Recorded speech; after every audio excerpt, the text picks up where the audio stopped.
நம்ம சேனலில் பார்த்தீங்கன்னா ஒரு 5 கேஜி கேக் கஸ்டமர் ஆர்டர் பண்ணிவிட்டு கால் அட்டன் பண்ணாமல் இருந்தாங்கன்னு சொல்லி ஷேர் பண்ணியிருப்பேன். அதுக்கு நிறைய பேர் சப்போர்ட் பண்ணியிருந்தீங்க. இப்போ ஒரு விஷயம் நான் உங்ககிட்ட ஷேர் பண்ண போகிறேன். ஒரு 1 வீக் முன்னாடி எங்களோட ரெகுலர் கஸ்டமர் பார்த்தீங்கன்னா ஒரு 5 கேஜி கேக் ஆர்டர் பண்ணியிருந்தாங்க. அந்த கேக் வந்துட்டு டெலிவர் பண்ணுறதுக்கு ஹஸ்பண்டும் தம்பியும் தான் போயிருந்தாங்க. டெலிவர் பண்ணிவிட்டு வந்த அப்புறம் அந்த அக்கா வந்து கால் பண்ணி சொன்னாங்க, அண்ணா கேக் ஒரு சைட் லைட்டாக சரிஞ்சிட்டு அப்படின்னு. ஹஸ்பண்ட் அங்கே போனாங்க. பட் அது எதுவும் பண்ண முடியலை.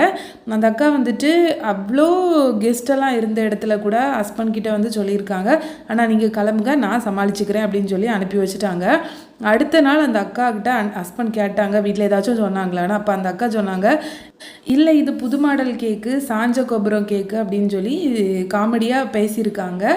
இதில் ஒரு பெரிய விஷயம் என்னென்னா, அடுத்த நாளே அந்த அக்கா ஒரு பிளாக் ஃபாரஸ்ட் கேக் கூட ஆர்டர் பண்ணி வாங்கியிருந்தாங்க.